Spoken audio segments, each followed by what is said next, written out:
Everyone, welcome to PMS knowledge plus. तो देखिए, last video में हमने हमारा चैप्टर नंबर 3 कंप्लीट कर लिया था। इस वीडियो से हम स्टार्ट करने जा रहे हैं हमारा चैप्टर नंबर 4, जिसका नेम है द सेंट्रल इस्लामिक लैंड्स। क्या नेम है students? The central Islamic lands. तो आपको इसकी हेडिंग से ही पता चल जाना चाहिए कि इस चैप्टर में हम किसके बारे में बात करेंगे। इस चैप्टर में हम मुस्लिम्स के बारे में बात करेंगे, इस्लाम जो धर्म है, इस्लाम जो रिलीजन है, इनके बारे में बात करेंगे। तो आप जानते हैं कि वर्ल्ड के अलग अलग कोनों में, अलग अलग एरियाज में मुस्लिम पॉपुलेशन एग्जिस्ट करती है, और इस चैप्टर में हम इस चीज़ को डीप से पढ़ेंगे कि कैसे इनकी स्टार्टिंग हुई और क्या सब चीज़ें, परिस्थितियाँ बनी, कैसे इस्लाम धर्म इवोल्यूशन हुआ, वर्ल्ड में आया। ठीक है, तो हम देखते हैं। तो देखिए, जो इस्लाम धर्म है, जो ये हमारा इस्लामिक धर्म है, तो ये कहाँ से स्टार्ट हुआ? ये हुआ था स्टूडेंट्स इजिप्ट से। कहाँ से स्टार्ट हुआ? इजिप्ट से भी स्टार्ट हुआ था, और अफ़गानिस्तान के ऐसे कुछ पार्ट्स हैं जहाँ से ये इस्लाम धर्म क्या हुआ था, स्टार्ट हुआ। तो देखिए स्टूडेंट्स, इस चैप्टर में हम क्या पढ़ेंगे? तो इस चैप्टर में हम पढ़ेंगे 600 एडी से लेकर 1200 एडी की हिस्ट्री, जिसमें जो इस्लामिक धर्म है, जो इस्लामिक रिलीजन है, ये क्या हुआ, इवॉल्व हुआ। तो हम मान सकते हैं लगभग 600 साल का जो है हम इतिहास, हिस्ट्री पढ़ेंगे। तो काफ़ी इंटरेस्टिंग होने वाला है ये सब। तो शुरू करते हैं बिना किसी टाइम वेस्ट के हमारा चैप्टर। तो देखिए, ये जो सारी मैं आपको डिटेल्स दे रही हूँ, तो ये मुझे मिली कहाँ से है? क्या मैं उस टाइम पे थी 600 एडी या फिर 1200 एडी के टाइम पे, ताकि मुझे पता चल गया हो कि इस्लाम कैसे इवॉल्व हुआ? तो ये तो पॉसिबल नहीं है ना कि मैं वहाँ हूँ। तो क्या है स्टूडेंट्स, मुझे ये सब मिली है जानकारी कुछ सोर्सेज के थ्रू। ठीक है, यानी कि हमारे जो ये इस्लामिक धर्म है, इसके सोर्सेज क्या है जहाँ से मुझे इसके बारे में जानकारी मिली है। तो फर्स्ट जो हमारा सोर्स है स्टूडेंट्स, वो है सेमी हिस्टोरिकल वर्क्स। क्या सोर्स है? Semi historical works. तो ये सेमी हिस्टोरिकल वर्क्स में क्या क्या चीज़ें मिली हैं वो भी हम देख लेते हैं। तो देखिए, अब देखिए स्टूडेंट्स, हम किस टाइम की बात कर रहे हैं? हम लगभग 1400 साल पहले की बात कर रहे हैं। तो उस टाइम पे हमें सेमी हिस्टोरिकल वर्क्स मिले हैं, जिसमें हमें कुछ लोगों की बायोग्राफीज़ मिली हैं, उनकी जीवनी मिली है, जिन्होंने अपनी लाइफ के बारे में, जो इस्लाम धर्म में थी, उसके बारे में चर्चा की है। और हमें क्या मिले हैं सेमी हिस्टोरिकल वर्क्स में? हमें मिले हैं रिकॉर्ड्स। किसके रिकॉर्ड्स मिले हैं स्टूडेंट्स? तो हमें मिले हैं records of the saying and doing of the prophet. ठीक है, मतलब क्या है कि जो प्रोफेट होते हैं, जो पैगंबर होते हैं, ठीक है, वो क्या है, उनके क्या रिकॉर्ड्स हैं, वो क्या क्या बातें बोली गई हैं, उनके द्वारा क्या क्या किया गया इस्लाम धर्म को प्रोपोगेट करने के लिए, बढ़ाने के लिए, शहर टू शहर, कंट्री टू कंट्री। तो वो सब हमें रिकॉर्ड्स मिले हैं हमारे सेमी हिस्टोरिकल वर्क्स में। और हमें क्या मिली है? हमें मिली है कमेंट्रीज ऑन द कुरान। क्या मिली है? Commentaries on the Quran. तो ये जो कमेंट्रीज होती हैं कुरान की, मतलब कुरान में जो भी कुरान पे क्या लिखा हुआ है, कमेंट वगैरह लिखे हुए हैं कि किसी ने चर्चा की हुई है, तो वो सब भी हमें मिला है हमारे सेमी हिस्टोरिकल वर्क्स में। अब सेकंड टाइप का जो हमें सोर्स मिले हैं स्टूडेंट्स, वो मिले हैं डॉक्यूमेंट्स। क्या मिले हैं? डॉक्यूमेंट्स मिले हैं। तो देखिए, डॉक्यूमेंट्स किस तरह के मिले हैं? तो हमें क्रिश्चियन क्रॉनिकल्स मिले हैं। क्या मिले हैं स्टूडेंट्स? तो हमें मिले हैं क्रिश्चियन क्रॉनिकल्स। मैं आपको यहाँ पर लिख भी देती हूँ ताकि आपको थोड़ा क्लियर रहे कि हमें मिले हैं क्रिश्चियन क्रॉनिकल्स। क्रिश्चियन क्रॉनिकल्स ईसाई इतिहास, मतलब क्रिश्चियंस के बारे में लिखा हुआ जो भी हिस्ट्री है, उसमें भी हमें इस टाइप का इस्लाम के उदय होने का, इस्लाम के इवॉल्व होने का चर्चा मिली है। हमें कुछ लीगल टेक्स्ट मिले हैं, ठीक है, डॉक्यूमेंट्स वगैरह मिले हैं। और उस टाइम पे जो फेमस पोएम्स वगैरह, पोइट वगैरह थे, जो पोएम्स वगैरह लिखते थे, तो उनका काम भी हमें देखने को मिला है। मतलब लिटरेरी वर्क्स मिले हैं हमें, जैसे स्टोरीज हो गई, पोएम्स हो गए।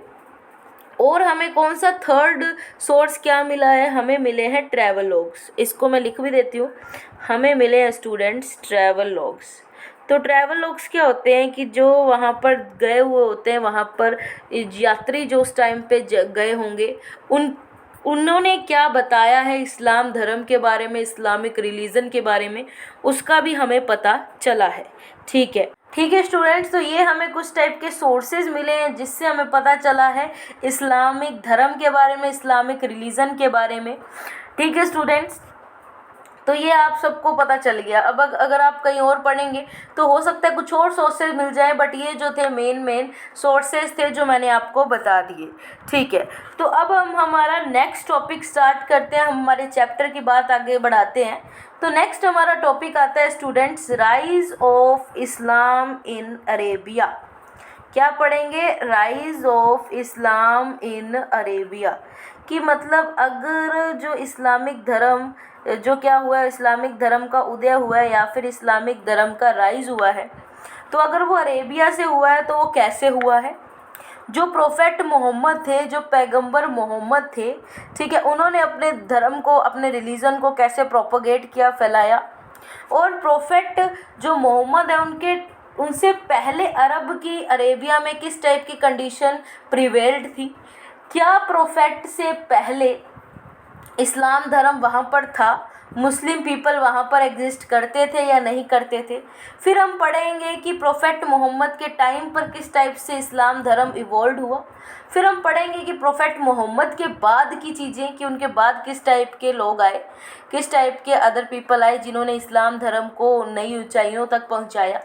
तो अब स्टार्ट करते हैं हम हमारा topic, rise of Islam in Arabia. तो देखिए, पहले हम पढ़ेंगे अरब बिफोर मोहम्मद, यानी कि जो ये हमारे प्रोफेट मोहम्मद है, इनसे पहले जो अरब का एरिया था यानी कि अरेबिया था, उसमें क्या था। तो बिफोर द प्रोफेट मोहम्मद, जो भी मैं बोल रही हूँ ध्यान से सुनते जाइए। अगर किसी को राइट डाउन करना है तो कर सकते हैं, बहुत ही अच्छे पॉइंट्स हैं। Before the prophet Muhammad the Arabs were divided into tribes. ठीक है, एक बार मैं रिपीट कर देती हूँ कि before the prophet Muhammad the Arabs were divided into tribes. अब जो ट्राइब्स एंड ट्राइब्स का अनदर नेम बोला था कबील, क्या बोलते थे? कबीले बोलते थे। ट्राइब्स को क्या बोलते थे? ट्राइब्स का अनदर नेम भी आप लिख सकते हैं, क्या लिख सकते हैं? कबीला। ठीक है, तो ट्राइब्स में क्या थे? टू टाइप से डिवाइडेड थे। जो अरब थे वो ट्राइब्स में डिवाइडेड थे और ट्राइब्स का अनदर नेम हो गया कबीला। ठीक है, तो देखिए स्टूडेंट्स, हमने पढ़ा कि प्रोफेट मोहम्मद से पहले जो अरब्स थे वो किस में डिवाइडेड थे? ट्राइब्स में डिवाइडेड थे, अलग अलग जनजातियों में डिवाइडेड थे। और इन्हीं जनजातियों को क्या बोला जाता है? इन्हीं जनजातियों को बोला जाता है, क्या बोला जाता है स्टूडेंट्स? कबीलास। क्या बोला जाएगा? कबीलास। अब जनजाति ट्राइब अगर नहीं पता तो आप थोड़ा इंडिया के बेसिस पर देखिए इस चीज़ को, कि और कौन सी, जैसे अगर झारखंड की बात कर ली जाए तो झारखंड में भी कई टाइप्स की जनजातियाँ एग्जिस्ट करती हैं, ट्राइब्स एग्जिस्ट करती हैं। तो उन्हीं ट्राइब्स की यहाँ पर बात हो रही है। तो देखिए, मैं आपको थोड़ा दिखा भी देती हूँ कि अगर मैंने ये अरब का एरिया बना लिया और एक हमारे कबीला यहाँ रहता है, एक कबीला यहाँ, अनदर वन यहाँ पर एग्जिस्ट करते हैं, फिर यहाँ, जो मतलब जो अरब था वो कबीलाज में डिवाइडेड था। और इन कबीलों के क्या होते थे? इनके खुद के चीफ होते थे। ठीक है, तो जो क्या करते थे? इन कबीलाज को गवर्न करते थे, चलाते थे। ठीक है, तो अब जो ये कबीलाज होते थे ना स्टूडेंट्स, इनके जो चीफ थे, इनके चीफ्स को बोला जाता था शेख। क्या बोला जाता था स्टूडेंट? तो इनके चीफ को बोला जाता था शेख। हो सकता है शेख की मैंने थोड़ी स्पेलिंग गलत कर दी हो, तो कोई बात नहीं है, बट आप बेसिक समझिए कि इन कबीले को, हेड को क्या बोला जाता था? शेख। अब एक लाइन बोलूँगी, उसे समझने की कोशिश कीजिएगा। A chief was chosen on the basis of his family as well as his personal courage, wisdom and generosity. क्या है कि जो एक चीफ को चुना जाता था वो किसके बेसिस पर चुना जाता था? क्या क्वालिटीज़ देखी जाती थी चीफ में? तो वो देखी जाती थी स्टूडेंट्स, पहले तो उसकी फैमिली को देखा जाता था कि वो किस टाइप की फैमिली से बिलोंग करता है। ठीक है, और क्या देखा जाता था कि वो पर्सन जो है क्या सच में ब्रेव है या फिर ब्रेव होने का सिर्फ ढोंग करता है। ठीक है, वो असल में ब्रेव नहीं है, इस चीज़ को देखा जाता था। फिर देखा जाता था कि उस पर्सन में कितना ज़्यादा एजुकेशन है, मतलब वो कितना ज़्यादा गुणी व्यक्ति है, या फिर हम बोल सकते हैं जैसे अगर किसी को राजा बना रहे हैं तो उसकी हम क्वालिटीज़ देखते हैं, क्या उस पर्सन में क्वालिटी है कि वो अपना एरिया, अपना एम्पायर को संभाल पाएगा। तो सेम तरह से इन कबीले के हेड में भी ये सब चीज़ें देखने को मिलती थी। अगर किसी पर्सन में ये सब चीज़ें पाई जाती थी तो उनको क्या बना दिया जाता था, कबीला का हेड बना दिया जाता था, चीफ बना दिया जाता था। अब ये तो आपको पता ही है स्टूडेंट्स, हम बात कहाँ की कर रहे हैं, हम बात कर रहे हैं अरब की। तो अब अरब की एक और ख़ासियत की बात कर लेते हैं प्रोफेट मोहम्मद से पहले। तो अरब में जो भी जनजातियाँ रहती थी, जो भी ट्राइब्स रहते थे, तो इनके जो खुद के जो देवी देवता होते थे, वहाँ पर कोई फिक्स धर्म तो हमें पता चला ही नहीं है कि वो सारे ट्राइब्स किस रिलीजन को फॉलो करते थे। मतलब हम ये मान सकते हैं कि वो अलग अलग रिलीजन को फॉलो करते होंगे, तो उनके देवी देवता, उनके गॉड और गॉडेसेस भी अलग होते होंगे। ठीक है, तो वो क्या करते थे, अपनी अपनी देवी देवताओं की जो मूर्ति है, उनके जो आइडल है, उसको मंदिर में इस्टेब्लिश करके वहाँ पर उनकी पूजा करते थे, उनको मानते थे, वर्शिप करते थे। ठीक है, तो ये सब जो हमने देखा कि अरब में किस टाइप से लोग जो है अपने अलग अलग रिलीजन्स को फॉलो कर रहे थे, अलग अलग देवी देवताओं को मान रहे थे। तो देखिए, अब हम बात करते हैं, हमारे अरब में एक जगह थी मक्का। इसका नेम तो आप सभी ने ऑलरेडी सुना होगा, अगर नहीं भी सुना तो इसकी इम्पोर्टेंस आपको अभी पता चल जाएगी। तो यहाँ पर क्या होता था, इस शहर में लोग ट्रेडर्स होते थे, यानी कि व्यापारी वर्ग एग्जिस्ट करता था, व्यापार करते थे लोग यहाँ पर। कुछ लोग मक्का में एग्रीकल्चर भी करते थे। ठीक है, तो यहाँ पर जो प्रोफेट मोहम्मद थे वो भी किसी न किसी कबीले के सदस्य थे, किसी न किसी कबीले से आए थे। वो भी कहाँ पर रहते थे, वो भी यहाँ पर रहा करते थे, मक्का में एग्जिस्ट करते थे जो हमारे प्रोफेट हैं। अब देखिए स्टूडेंट्स, हम बात कर रहे थे मक्का की, तो हमने देखा जो हमारे पैगंबर मोहम्मद है, यानी कि जो प्रोफेट मोहम्मद है, वो मक्का में ही रहते थे। यहाँ पर मतलब वो सिटी में रहते थे। ठीक है, तो मतलब क्या है, वहाँ पर जो कुछ मंदिर होते थे, जो श्राइन्स होते थे, उनका कंट्रोल किसके पास था? उनका कंट्रोल प्रोफेट मोहम्मद के पास था।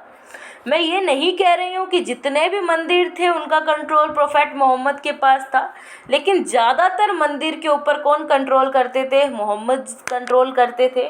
ठीक है, और ये भी क्वेश्चन आ जाता है स्टूडेंट्स, जैसे हमने देखा कि जो प्रोफेट मोहम्मद है वो किसी कबीले से थे, किसी ट्राइब के, किसी कबीले का पार्ट थे। तो क्वेश्चन बनना लाजमी है स्टूडेंट्स कि वो किस ट्राइब से बिलोंग करते थे। तो जो मोहम्मद थे वो बिलोंग करते थे खुरैश ट्राइब से। कौन से कबीले से बिलोंग करते थे? खुरैश कबीले से बिलोंग करते थे। जो उनके फादर थे वो क्या थे? वो इसी खुरैश कबीले में रहते थे। उस टाइम पे जो मोहम्मद है वो क्या थे? छोटे थे, एक बच्चे थे। जैसे हमने देखा कि मक्का में बहुत से जैसे टेम्पल्स वगैरह एग्जिस्ट करते थे, तो मतलब अलग अलग एरिया से अलग अलग रिलीजन ग्रुप्स को मानने वाले लोग मक्का में आते थे। और हमने देखा ट्रेडर्स वगैरह, एग्रीकल्चर भी प्रैक्टिस की जाती थी मक्का में। तो ये सब थी हमारी मक्का की इम्पोर्टेंस। अब देखिए स्टूडेंट, मक्का क्या था? मक्का एक क्यूब लाइक स्ट्रक्चर थी। ठीक है, क्या था मक्का? मक्का एक क्यूब लाइक स्ट्रक्चर थी। और मक्का में ही एक और स्ट्रक्चर थी जिसे हम बोलते थे काबा। मक्का में ही प्रेजेंट एक थी, वो क्या था? काबा था। अब काबा क्या चीज़ है? काबा एक ये चीज़ है स्टूडेंट्स, जहाँ पर जितने भी धर्म के लोग, अलग अलग कबीले के लोग जितने भी धर्म को मानते थे, अपने जो मूर्तियाँ होती थी, अपने भगवान के जो आइडल होते थे, वो काबा में लेकर आते थे। तो काबा जो थी एक इम्पोर्टेंट जगह हो गई, एक रिलीजियस प्लेस हो गई। ठीक है, जहाँ पर जिसको क्या माना जाता था? बहुत ही ज़्यादा पवित्र माना जाता था। यहाँ पर हर टाइप के जो कबीले होते थे, वो अलग अलग रिलीजन को फॉलो करते थे, तो वो अपने भगवान की, अपने गॉड की मूर्ति यहाँ पर लेकर आते थे। तो बहुत ज़्यादा मान्यता थी, और ये थी हमारी मक्का की एक और इम्पोर्टेंस। काफ़ी सही इम्पोर्टेंस थी स्टूडेंट्स ये। अब देखिए, एक और इम्पोर्टेंट पॉइंट यहाँ पर निकल कर आता है। क्या है वो? Tribe outside Mecca also considered Kaaba holy and place their idols in it and annual pilgrimage there। मतलब क्या है कि मक्का के जो लोग थे वो तो काबा को पवित्र मानते ही थे, होली मानते ही थे, बट जो मक्का के बाहर रहने वाले कबीले के लोग थे या फिर ट्राइब्स थी, वो भी जो ये काबा है उसे बहुत ज़्यादा पवित्र मानते थे और अपनी जो मूर्तियाँ होती थी भगवान की उसे वहाँ पर लेकर आते थे और इबादत करते थे, प्रेयर करते थे अपने गॉड से। और क्या है, यहाँ पर जो है एनुअल पिलग्रिमेजेस स्टार्ट हो गई। मतलब क्या होता है कि जैसे वार्षिक तीर्थ यात्रा पर जाते हैं ना कई लोग, जैसे कुछ जो मानता को मानते हैं तो वो सारे माताओं के मंदिर में जाकर आते हैं। और आज की डेट में हम जानते ही हैं कि मक्का में यात्रा करने आते हैं करोड़ों मुसलमान हर साल। इसे हम बोलते हैं हज की यात्रा, क्योंकि काबा को तब के टाइम पे भी बहुत ज़्यादा पवित्र माना जाता था और आज भी बहुत ज़्यादा पवित्र माना जाता है। और इसी धर्म यात्रा को हम क्या बोलते हैं, हज की यात्रा भी बोलते हैं। देखिए अभी हमने देखा काबा के बारे में और मक्का के बारे में हमने पढ़ा। तो काबा तो आपको पता ही चल गया वो क्यों फेमस था, क्योंकि देखिए काबा को बहुत ज़्यादा पवित्र स्थान माना जाता था, जहाँ पर अलग अलग ट्राइब्स के लोग अपने भगवान की मूर्ति को लाकर रखते थे और वहाँ पर पूजा करते थे, धर्म यात्रा करते थे अपने धर्म की। ठीक है, हर साल वहाँ पर लोग आते थे काबा में अब इबादत करने। ठीक है, तो अब देखा जाए कि मक्का को भी क्यों इम्पोर्टेंट माना जाता है। पहली बात तो ये कि मक्का में काबा एग्जिस्ट करता था। और मक्का कहाँ पर लोकेटेड था, मक्का एक ऐसे रूट पे लोकेटेड था जो यमन और सायरिया को क्या करता था, जोड़ता था। क्या करता था, यमन और सायरिया को जोड़ता था। अगर मैं आपको बनाकर दिखाऊं तो यहाँ पर मान लीजिए कि यमन है, ठीक है, बीच में एग्जिस्ट करता है मक्का और यहाँ पर एग्जिस्ट करता है सायरिया। ठीक है, तो यहाँ से जो है मक्का के साथ ट्रेड रिलेशन बन गए। क्यों बन गए, क्योंकि अगर किसी ने यमन से सायरिया जाना है किसी ट्रेड से रिलेटेड काम से तो उसे मक्का होकर जाना पड़ेगा, और अगर सायरिया से यमन आना है तो भी मक्का से होकर आना पड़ेगा। तो ये बहुत ही ज़्यादा इंटरेस्टिंग ट्रेड रूट बन गया, इसलिए भी जो मक्का है वो क्या था, फेमस था। फिर देखिए, अब देखिए स्टूडेंट्स क्या है, हमने पढ़ ली मक्का की इम्पोर्टेंस, काबा की इम्पोर्टेंस। तो देखिए शुरुआती समय में क्या था कि यहाँ पर मक्का में किसी भी टाइप का लड़ाई झगड़ा नहीं होता था, वॉयलेंस नहीं होती थी। जो भी विजिटर्स यहाँ पर आते थे हर साल अपने गॉड को लेकर पूजा करने, काबा जैसे पवित्र स्थल पर माथा टेकने, इबादत करने, तो उनको जो है प्रोटेक्शन दी जाती थी वहाँ की गवर्नमेंट के द्वारा, वहाँ के रूलर्स के द्वारा, और एक प्रॉपर टाइम दिया जाता था ताकि वो अपने रीति रिवाजों को ढंग से करें, ताकि वो क्या है काबा में सेफ भी फील करें और अपना जो वो धर्म का कार्य करने आए हैं, रिलीजन बेस्ड वर्क करने आए हैं, उसे भी ढंग से करें। तो अब चलते हैं स्टूडेंट्स हम हमारे नेक्स्ट टॉपिक की तरफ। तो नेक्स्ट टॉपिक आता है principles and measures of prophet Mohammad.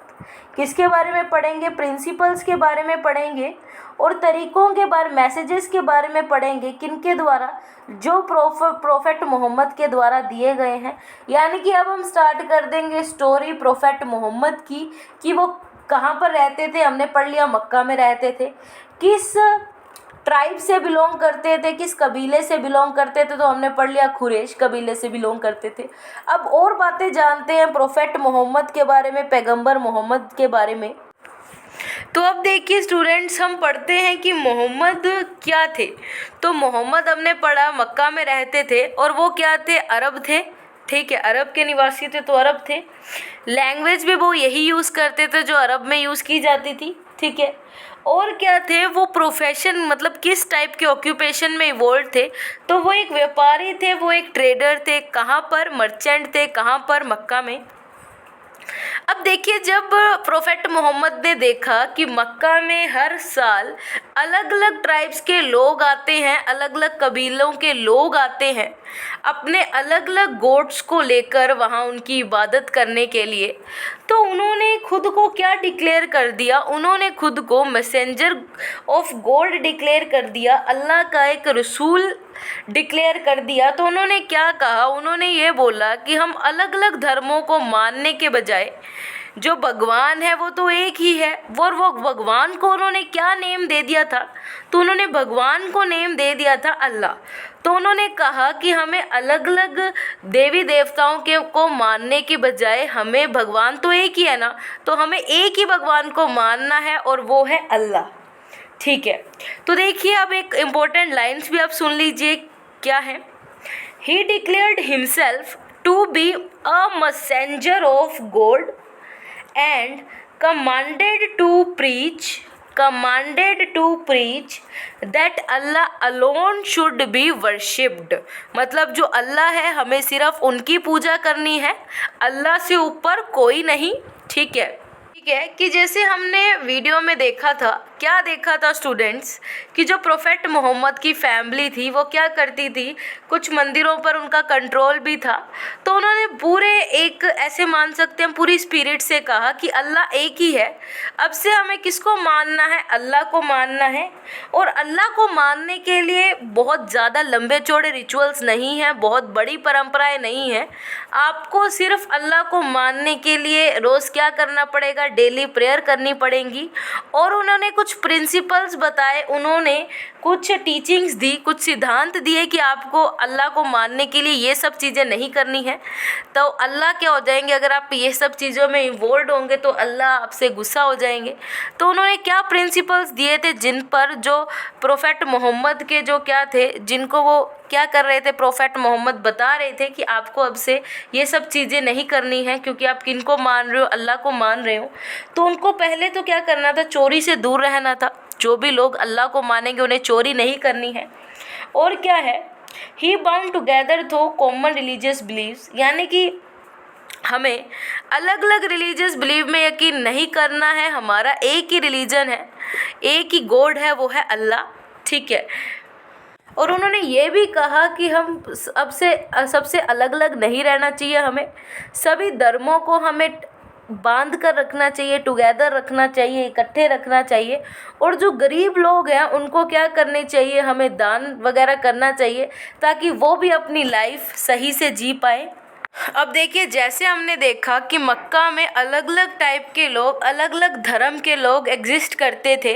अब अचानक से उन्हें एक ही धर्म मानने को बोल दिया जाए, सिर्फ उन्हें अल्लाह को मानना है, तो ये क्या हो गया था, थोड़ा गलत हो गया था। उन लोगों के बीच में डिस्प्यूट, कन्फ्लिक्ट स्टार्ट हो गए थे, प्रॉब्लम क्रिएट हो गई थी ट्राइब्स के बीच में कि वो कैसे अब एक ही गॉड को मान सकते हैं। ठीक है, तो इन सब क्या प्रॉब्लम्स हुई थी, आगे प्रोफेट मोहम्मद ने किस टाइप से इस्लाम धर्म को लाए, किस टाइप से अल्लाह को प्रोपोगेट किया, तो वो सब बातें हम देखेंगे हमारे वीडियो के नेक्स्ट पार्ट में। ठीक है स्टूडेंट्स, मिलते हैं नेक्स्ट वीडियो में नेक्स्ट टॉपिक के साथ। Thank you very much.